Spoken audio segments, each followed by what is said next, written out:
Welcome to the Honest to Goodness podcast, where we promise to be more than honest and point to His goodness.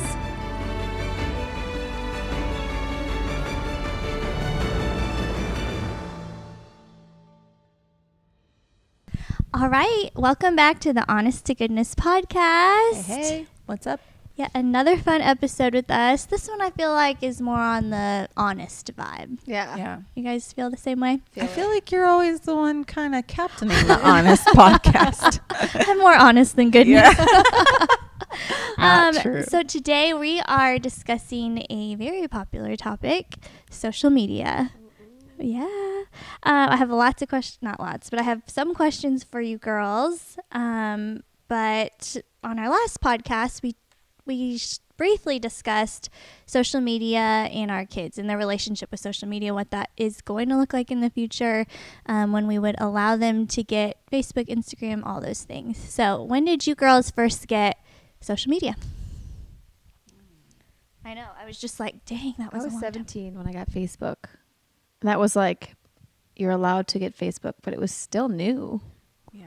And then Instagram, I was like 20. I think Facebook was born in 2000.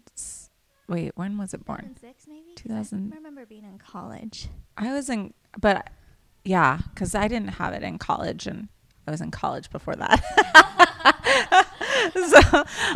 But yeah, I got it in its like second or third year. I think I jumped on board. Yeah. Before that, it was MySpace. Yes, I had MySpace. I Yeah. had MySpace. No. Oh, you didn't have your top 10 friends? No. Oh, and you could have your music playing on your page, and you could decorate custom design it. Oh, I it. was all into that. Yeah. And there were just chat forums before that. And then you had AOL Instant Messenger.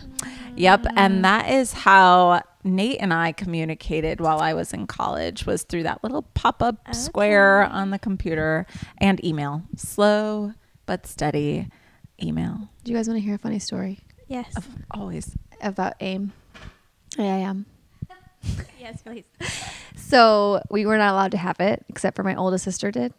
And she's going to be like, Tessa, why are you talking about me so much in these episodes?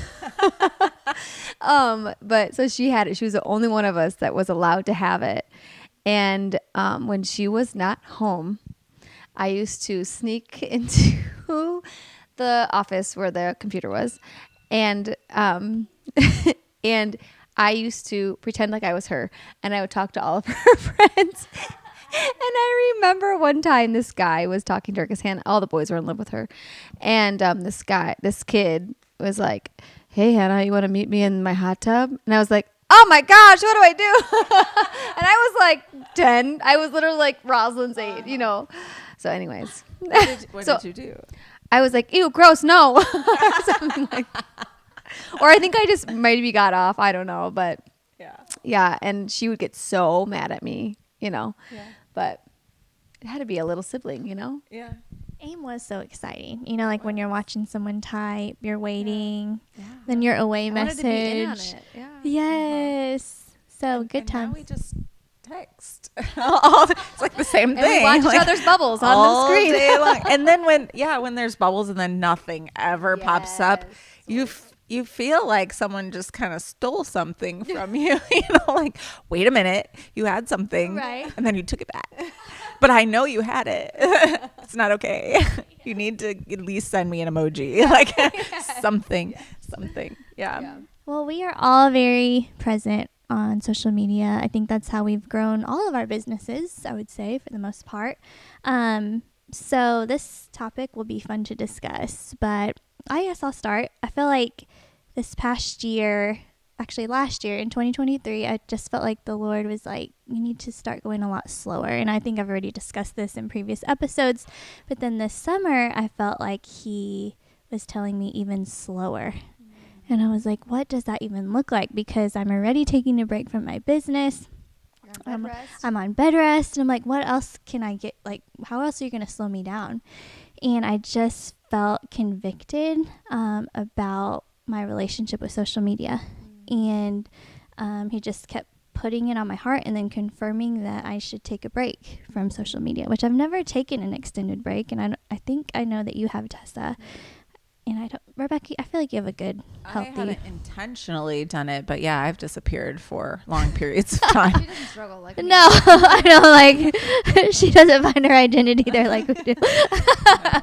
No, but so here I am in July, in the middle, actually close to the end of my social media break, and it has been the best thing ever. Really? Yeah. I was waiting. Were you? You're like, it has been dun dun dun, the best thing ever. Yes. And so I do want to say that, you know, I'm so grateful for social media and how it's helped me build Above Able. Oh yeah, okay. So I have this group on Facebook called Beyond Able, which started off as a Facebook group for my business, but then it kind of transformed into this community where ladies get help for all sorts of reasons. It really is an amazing little forum. Yeah, and so, you know, through that forum, women have fed their babies through donated breast milk. They've had questions answered about faith. I mean, just all sorts of topics that are covered on there, and it's really just heartwarming to, you know, scroll through and read. But I just felt like, too, God was like, just because it's a good thing doesn't mean it's a God thing. And so we have to be so careful about, you know, how we're just viewing these things that come into our lives that can be disguised as good, but are they of God? And I felt like, yes, this group is such a blessing, but I need a break from it. Yes. And it's becoming a distraction in my life. It's overwhelming because, you know, when I got off there was like 398 questions in the queue. So there's just always something going on, and then trying to have to monitor like comments to make sure. That's like a full-time job just in and of itself. Yeah. Seriously. Yes, in and of itself. And then people will message you and be like, message me and say, why hasn't my question been approved? So it's explaining all those things. It's trying to moderate it. It's all the things. But in addition to just, you know, having Showing up yeah. in your daily business. Yes, and having an Instagram account, which I don't have TikTok or anything. So maybe that makes me really old. But so yeah, just making sure that this is still of God. And so I just needed to pause and reflect on that, not only for the social media accounts, but for my own business in the direction that it was going to continue in. So anyway, I just felt like, you know, the verse in Hebrews, actually Hebrews 12:1 really rang true, where it says, you know, since we're surrounded by so many examples of faith, we must get rid of everything that slows us down, especially sin that distracts us, and we must run the race that lies ahead of us and never give up. And I felt like that was something that was weighing me down, and a distraction and stealing my focus from God and the Word and my family. And so yeah, I'm in the midst of this break, and it's been amazing. So yeah, ladies, have you ever taken a break yourselves? Well, Actually, I want to ask you, Yeah. what do you feel like the Lord has taught you through this break? Like, what's something specific or something even general that you feel like, because you have put this thing aside that was a priority for you, Yeah. what do you feel like it's made space for? Yes. Well, I've mentioned that I'm on modified bed rest, but I feel like I found true rest in this season. And one of the verses that I've really been holding on to that I love is Matthew 11:28-30. And it says, "Are you tired, worn out, burned out on religion? Come to me, get away with me, and you will recover your life. I'll show you how to take a real rest. Walk with me and work with me. Watch how I do it. Learn the unforced rhythms of grace. I won't lay anything heavy or ill-fitting on you. Keep company with me, and you'll learn how to live freely and lightly." And I feel like in this season, I'm just learning how to do all of that. But I'm just looking to Jesus constantly. And instead of scrolling my phone, I actually got the Message translation of the Bible, which I love and 10 out of 10 recommend. I don't know if you girls have read through that. But anytime I would normally be scrolling, I just open my Bible. And at night, like, it just ends with the Bible. My day starts with the Bible. And it's like, it's just so life-giving and transformative. Do you feel like that's just having that new rhythm has changed your outlook and your perspective just on the daily with your relationships with your kids, your husband? Like, how has that impacted your day to day?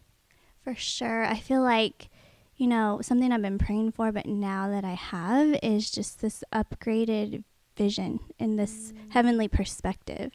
But it's because I just know Jesus on a deeper level.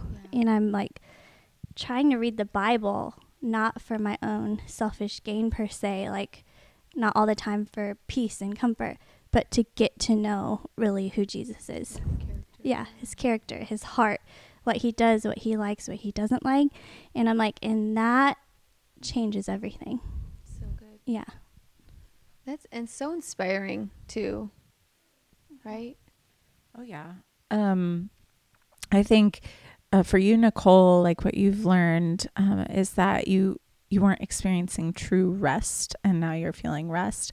When we decided to talk on social media, the thing that I first thought of was truth. And so I just find it interesting because there are so many things in life that can be positive, like you said, with like your community, your online community, and things that can be flipped real easily on its head and become negative, right? And being in the industry of selling digital media, I have to be on social media to promote the content that I'm selling, right? And so for a long time, earlier in my career, I justified the amount of time spent on social media because I thought my livelihood relied on that presence and that amount of time. It was like going to work, right? Like I have to post, because if I don't post and I don't engage, then I won't generate business. But the problem with that frame of thinking, that statement was, if I, then I will get. And I was giving myself way too much credit in the game, right? Like that is not, it was never about me from the beginning, and it won't be about me in the end. I didn't even choose photography as my career path. The Lord put me on it. And he blesses me every day with my clients. Why did I not think that it was beyond my own, efforts? And so one day, I don't even know how many years ago, it was like he sat me down and taught me that. And he said, look, if you devote your heart and your time to me, I will multiply what I have given you. And that is what he has done. I did go literally super quiet for like a 6-month period on Instagram, not by declaration. There was no exit announcement, anything like that. I just entered into a broken spirit phase of life, and it didn't hurt my business at all. It didn't hurt it at all. So that was very telling for me. It was like, okay, Lord, you tell me I don't have to worry about money. You tell me I don't have to worry about my reputation. Like I'm all in. Like I'm going to try to spend more time seeking you and less time worrying about all the things that I've currently worried about up until this point. And the truth of it all is, that's good.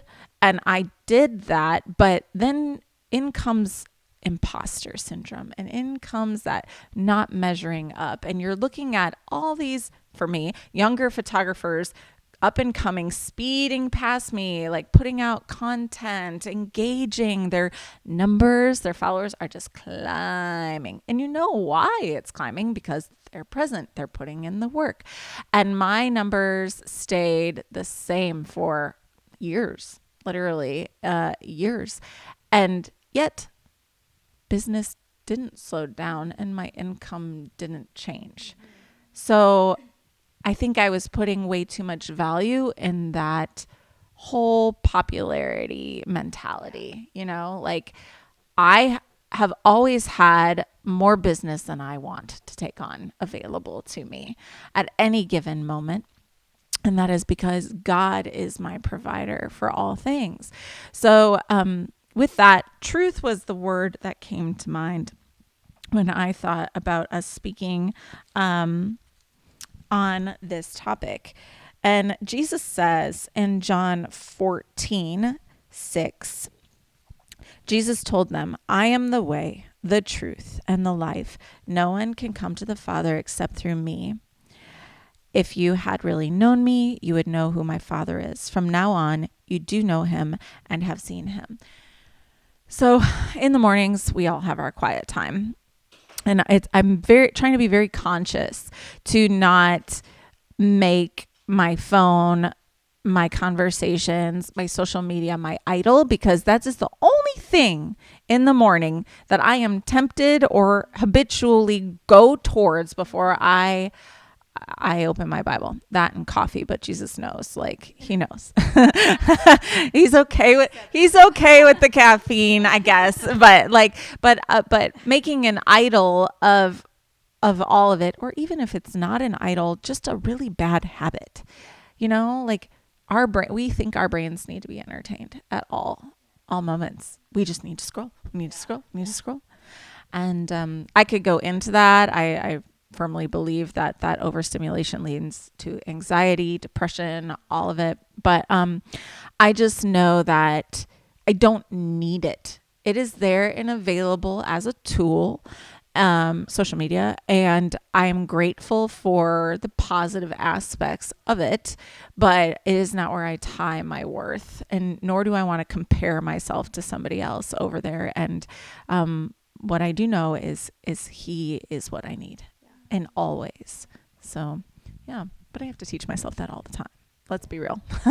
All the time. That's so good, Rebecca. Tessa, I think you took a summer break, didn't you? A couple summers ago or last summer. Yeah. When you returned, did you feel like because I'm kind of wondering, what my boundaries are going to look like when I go back. And did you easily fall back into your old patterns? Yes. Short answer. And I was going to say, I guess, first of all, why did you take a social media break? Well, my social media break kind of came when I actually felt the Lord call me out of what I was doing in general. So it felt irrelevant to continue posting when I wasn't promoting my services any longer, because I felt like the Lord had called me out of that. And so, I took one last summer. It was the best summer ever. I felt so free. I felt so, untethered. I just felt like I could be, and I wasn't worried. I wasn't stressed. I wasn't worried about the numbers or analytics of anything. And I wasn't worried about creating and seeing a moment and being like, oh, I've got to create that moment, or, any of that. I did miss the part that I did miss was just the content, the creative aspect of it, because that was my creative outlet. And so I miss more than anything just the creation part of it, And so I think when I switched and I went back into it, my mindset pivoted because I was no longer creating for a service. And so I felt like I was able to sustain that kind of those healthier boundaries for a while, until I started then again, once you start in any sort of niche that you're in, you start looking at, like you were saying, comparing yourselves to other people that are in your sphere and seeing, okay, what are they doing? How are they doing it? What kind of music are they using? What do their numbers look like? Why does it look like they're doing better than mine? And, and so that is so easy for me to fall back into, and I still fall back into it. It's that, I think, is just the nature of the beast. And but the difference is I don't put all of my identity into it anymore. Unfortunately, because of when I pivoted. Yeah, you said, I feel like it came out. Was it right the first time? When I pivoted. No, it wasn't right. Pivoted. Yeah, pivoted. There you go. Yeah, we got there. It's there. I switched from working with clients, whether that was virtually or in person, to basically being my own client, where I then had to keep up my social media presence in order to work. Like, because literally my work is my platform.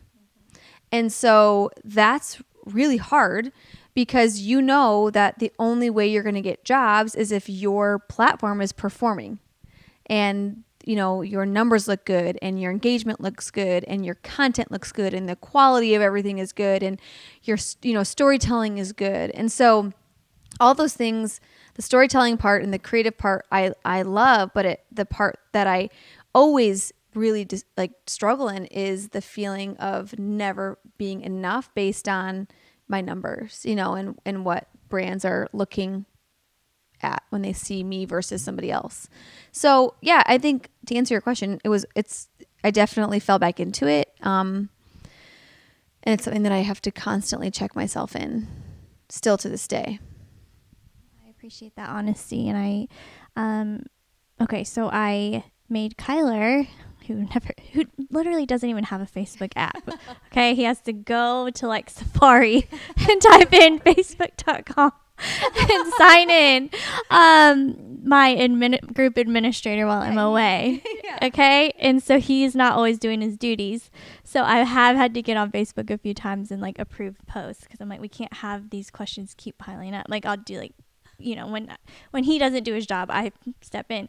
But I found when I've done this, I haven't scrolled a lot, but I would scroll a little bit, and I started reflecting on the feelings after scrolling. And I was like, it brought on comparison, just like almost like a spirit of sadness. Yeah. And I just thought that was really interesting how I've been so unaware of that, because it's just been my normal. And I read this very alarming statistic the other day, and it said that the average child today exhibits the same level of anxiety as the average psychiatric patient in the 1950s. And why? And the number one answer is technology. Just the constant changes and new threats imported in our lives daily. And then we're also a society that moves faster than ever. And so I thought, I sat with that for a while, and I was like, that is so sad. Yeah. And I remember not too long ago, Oakley, my oldest, she said, well, there's must be something really good on Facebook because you're always on it. And I was like so convicted by that. And then, even during this break, my kids are also on summer break, and I'm like, I don't want their memories of me to be on my phone all the time. And how can I create this relationship with social media and my phone that almost makes it look like unattractive? Yeah. Oh, there must not be anything good because she never wants to get on it. Yeah. So I was like, okay, how can I kind of switch that? So it's been a really good break for not just me, I think for my family and the attention that I can give to them now. So what do you think as you are getting to the end of your social media break, have you thought about extending it? Or if you don't extend it, how are you going to ease back in? Like what are some of the boundaries you talk about, having boundaries? What are some of the boundaries that you are going to have in place? I actually have thought about extending it until my kids go back to school, which is like a couple of weeks into August. And I haven't really put much thought into the boundary there. I almost thought, I haven't announced this publicly, but by the time this episode comes out, it'll be close or maybe I've already done it. But I usually return to my business in the fall, but since I'm going to be having a baby and then taking a maternity leave, there's not really a point in coming back for like a month and then taking another break. So I probably will just extend and I don't want to say social media, but just extend a business break for what seems like the long term. Yeah. So that will change, kind of like with your business, it will change my need for social media use, because I'll no longer be promoting like I was. So I think that'll just, I don't know. I guess I'm being forced into that almost, but it's a great thing. But I do miss it. like you said, there are aspects that I miss. I miss conversation, just like back and forth with people. Even you girls, like, we'll send each other stupid reels or faith-based reels and, you know, things like that. And I love just hearing from you guys here and there and other ladies. So there are aspects that I'm like, okay, you know, maybe when my kids are at school, or maybe like one day on the weekend, or I'm sorry, not using social media on the weekends. Just those are some things I've thought about, but I haven't prayed about. So I'm like just trying to work through that right now. But one question I want to ask you ladies is how do you choose who you follow on Instagram? Or you just... Well, I do you have an answer? I mean, I'm thinking about it right now. I know. Because I don't. So you guys think, I remember when I started my Above Able account, I decided I wasn't going to follow like anyone. Yeah. Like I know. So Let me tell it. Nicole just started following me. Literally just started following her. She just And I texted me. And she's like, listen, before I do this, I've got to tell you that I'm going to start following you, but I didn't follow anybody else either. And she, Thank you. You're welcome. it was like 3 years or Yes. something. I didn't even notice. So I know, but I don't check that kind of stuff. Okay, well, I Never. But I was like, you know what? On my business account, I don't want to be distracted. Yeah. I don't want to keep scrolling and scrolling. So I don't really follow many people, but, you know, I don't know what this new season will be. So I'm like, how do you choose who you unfollow? Politics. Well, Instagram, I was trying to unfollow some people the other day. Well, if something comes across my feed that offends me, I'll unfollow. Yeah. Easy. Instagram will also show you the least engaged that you've been with your people who follow you. I'll say least engaged in the last 6 months, and like it gives you the top 10, and it's like, well, if I haven't talked to you in 6 months, maybe that's a bye. yeah. But it's all a number, so I'm kind of like, I like our podcast account because we barely follow anyone. We follow each other and maybe like 3 other accounts.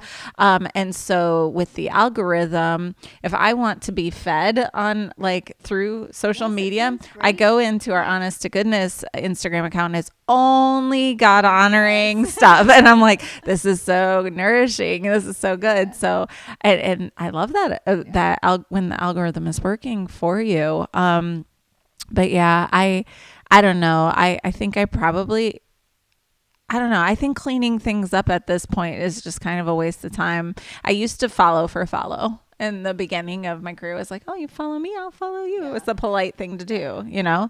And now I'm just kind of like, I have no idea who this person is, but that's okay. Like, it doesn't matter. See, my Instagram days are so different than they used to be. I really treat it, because it is my business. Like I was saying, like my platform is my business now in large.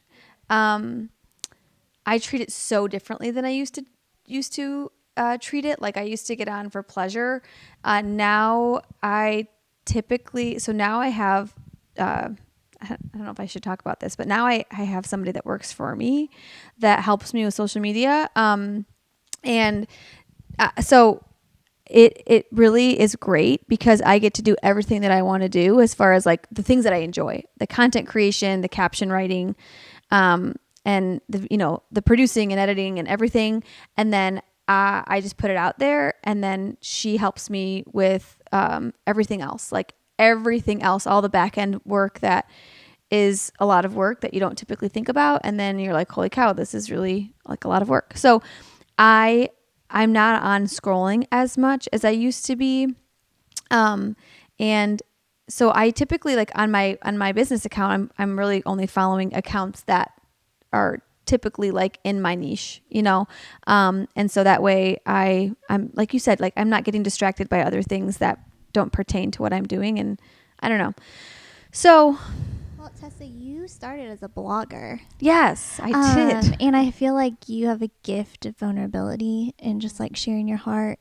So do you feel like you still have an outlet for that despite not blogging or using kind of your business account now for more personal?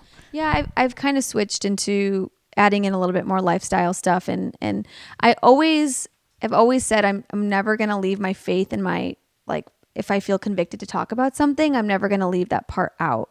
And so I'll use certain aspects of social media like stories and things like that to share more personal, vulnerable, behind the scenes things. And so I do feel like that's been good. But, we were talking about this when we weren't recording, about just how it's interesting when you become somebody that shares your life publicly, because then people have this perception of you that you that they know everything about you.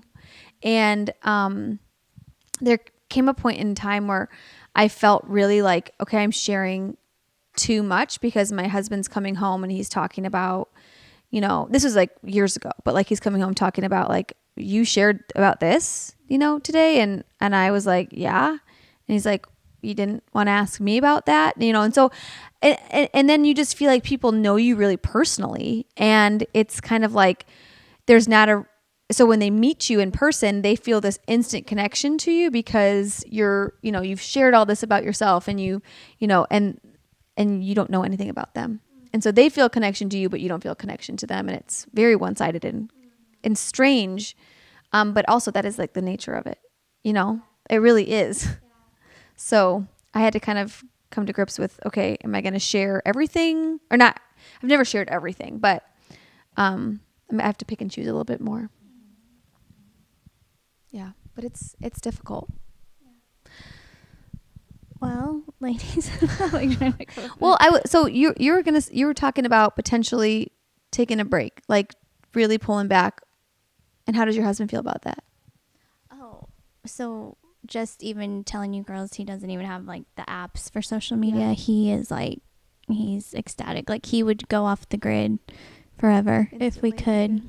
Yeah, I think that's healthy. I love when there are people who aren't like most of our culture in America and even beyond are addicted to social media, right? But on the flip side, I wanted to add, it can be used for so much good. And when it isn't an idol, it can be a platform for truth. There's a lot of theories out there. So in the end times, it says that the gospels will reach all the corners of the earth, right? And we can see now that this might be the method in which it does. So I think that God has laid it out there very intentionally, the internet, social media, the way people can communicate. You can even talk to people at the other side of the world and not even speak their language and just hit translate, just hit that little thing. While you guys were talking, my Bible was just sitting here open and my eyes just kind of fell on it. And I'm still in John based on the scripture that I was reading either, but I have boxed in here, you didn't choose me, I chose you. And that's in the red letters. So Jesus says that. He says, you didn't choose me, I chose you. I appointed you to go and produce lasting fruit so that the Father will give you whatever you ask for using my name. This is my command, love each other.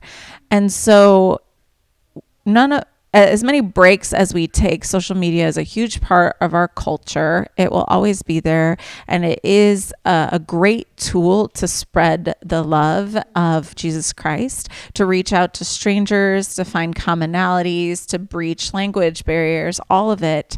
And since we are chosen, and Jesus said it, like, I chose you. How are we going to use the tools available to us to tell others about him? And social media should be something that we're utilizing in that way and not afraid to, because before this time in history, people had to say, I'm going to be an international missionary and I'm going to go live over here and I'm going to connect with people so they trust me. And when they trust me, their hearts and their minds will be open to the good news that I have to share. And you had to commit in that way your whole entire lifestyle. But now you can develop a relationship with people all over the country and all over the world in other ways. And we should be intentional if we're going to be on these platforms, if we're going to be present and dedicating time and our mental health and our attention over there, to using it in a way that Jesus would call us to use it. So I just wanted to add that because I think the dialogue for me and obviously for you guys and others for a long time is social media is bad, and it can be that, just like anything in this world can be, but it can also be used for something powerfully good. And there's no higher calling than sharing the good news of Jesus Christ. That is our highest calling. So yeah. That's so good. I completely agree with you, Rebecca. And I've mentioned this on a previous podcast, but I'm like, when like Tessa, feel convicted to love sharing my faith on the platforms. I mean, that's what brings me the most joy. Those are my favorite conversations. And you're right. And so I just agree with you. And I think we were born for such a time as this, and that Jesus knew like we'd be born in this social media age. And like you said, how would he utilize this tool? And I think he would not make it obviously an idol, but I think he would be loving people so hard on social media, like the biggest hype person. Do you guys follow those or see those guys sometimes? They're like the young guys that go around and like ask the random questions about like, hey, can you help me buy this formula for my daughter? Yes. And then like they just go around to strangers in the store, and whoever the first person that like says yes, they'll help out with buying whatever it is, he ends up giving them like $1,000 or $2,000. I mean, those like that's what always makes me think about Jesus, and like how his heart for us is just like he was always looking for the one that was like had the most childlike faith, and the most humility and the most trust and had the most faith. And so I think about that often when I watch those videos and how they always point me to Jesus.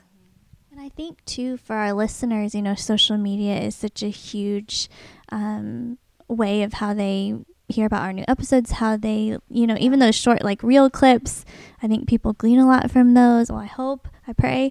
Yeah. And I was just thinking back to, before I was super strong in my faith, and watching Tessa, you walk out your faith on social media, which then I was like, do you want to be my friend?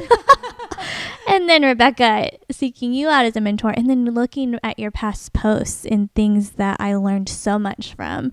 So I'm like, it is such a powerful tool, and how a lot of believers, especially new ones, learn about the Lord, and how those seeds are planted.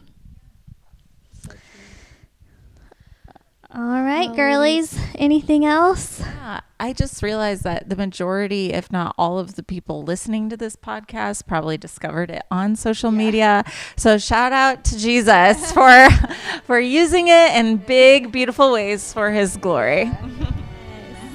Well, I will return soon, but until then, you can find me on the Honest to Goodness podcast. Yeah, there we go. Instagram. And we love you guys, and we will chat soon. Thanks for watching. Thank you. Listening.